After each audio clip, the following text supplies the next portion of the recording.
I screwed up, and whenever I was clipping my toenails, then I clipped one a little bit too short. The of course thing is first you got to take off your shoes, take off your socks whenever you're getting ready to clip your toenails. My toenail my feet are pretty dry, so um, sometimes uh, what I do, not very frequently, but sometimes what I do is I put maybe some lotion on my legs. But I've also found that Vaseline works pretty good because I'm paraplegic, and so I can't, I can't really feel my legs. So whenever I put Vaseline on there, they don't feel all weird because I can't feel them.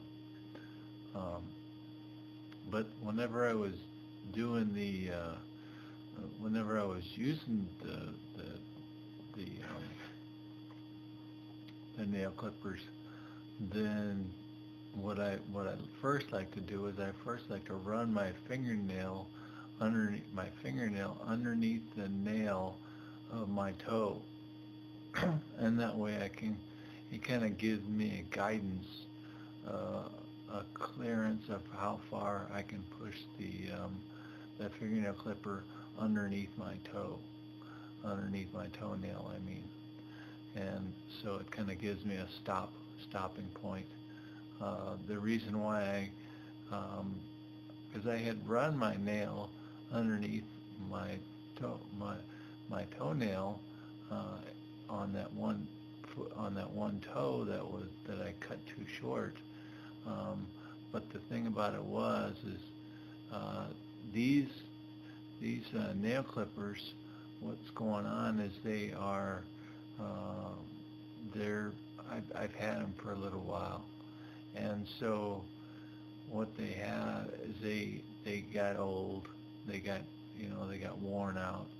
Metal metal gets weaker as you do repetitions as you open and close it and things like that. So it started to actually, after a while, it started to bend.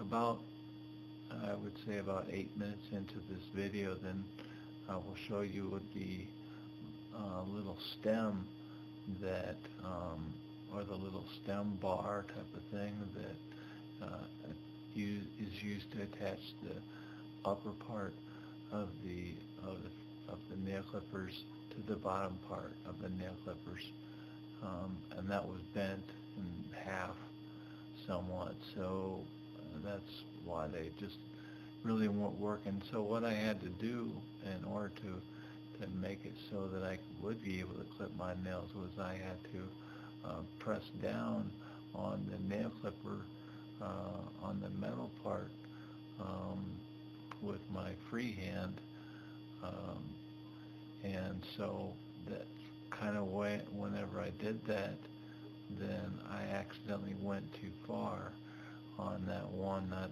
I think it's a back. It's like the second to the pinky on my left foot. So I went too deep on that one, and I cut out a pretty good section of my. Cut a pretty good section of my nail off. I've done, I'm paraplegic, so I cannot feel it, and I don't have spasms in my legs. Sometimes spasms, what they do, if people have spasms in their legs, then if they injure their legs in any way possible, say they burn them, or say they cut them, or say they break their bone or something like that, then their leg will jump and spasm about. But since I have flats of paralysis because of I think it's my injury level. I think if it's in between T11 and L2, I think spinal cord injury, then vertebrae bone injury, then that's kind of what you get, that area. You get that flaccid paralysis. So with the flaccid paralysis, then I don't have a lot of spasms in my legs. My legs are they're quite skinny. They aren't puffed up, and the reason why they aren't really puffed up too much is because I've always been in a wheelchair for about 20 years, 22 years. I've always kind of paid attention to not doing putting my legs up, so that if I get I want to get as much circulation throughout my body as possible. If I have my legs hanging down, if I have my feet hanging down like I'm sitting in my wheelchair all day, every single day, all the time, then after a while my feet start to puff up, all the blood starts to pool into my feet. Then with night, then what I do is if I lay on my belly, which I normally like to do, so I don't get pressure sores on my bottom, but if I lay on my belly and I kind of have my maybe a pillow underneath my feet, then you don't want any more pillows than that. Then what happens is that I start to pull a lot of that liquid that is pulled down in my feet, and it goes to my bladder, and that way I can empty it out through my bladder during the night or maybe in the morning from catheterization. So what I'm doing here is I'm going on that last, I think that last nail, so you can kind of see what I'm doing. I'm doing a pretty good job as far as putting the nail clippers underneath the nail, but I went too far, and I ended up cutting the nail too far and getting into the quick quite a bit. Actually, I took out quite a bit of the quick, and so I don't know, probably like a fourth or a fifth of my quick of the right corner of my one of my toes. So if you go to the front of this video, then you'll see that section that I cut off of the nail. And my wife gave me some Neosporin to put on my toe, and then she gave me a Band-Aid. And what I found, see, here's a picture, or here's a video of the I guess they call it the bar or something like that, the hinge that is on your nail clippers. Well, that was bent. As you could see, it was kind of bent.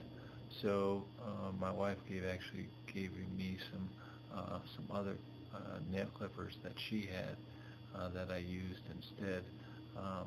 I don't show it here, but I had also run my fingernails underneath my toenails, and this on my right side also, and that way it kind of gave me a guide. One of my YouTube friends told me that cut a little. She said, cut a little of your nail. Always cut a little of her nail, because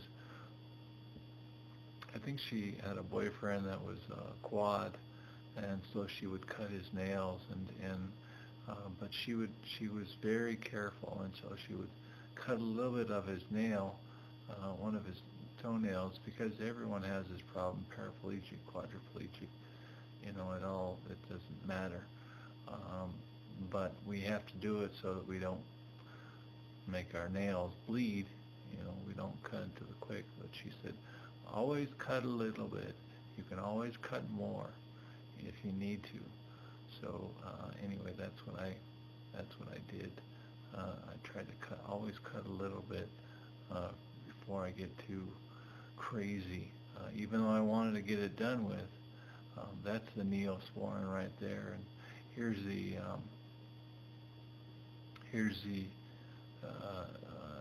Band-Aid that she gave me, and that's just fine. It worked out just fine for me.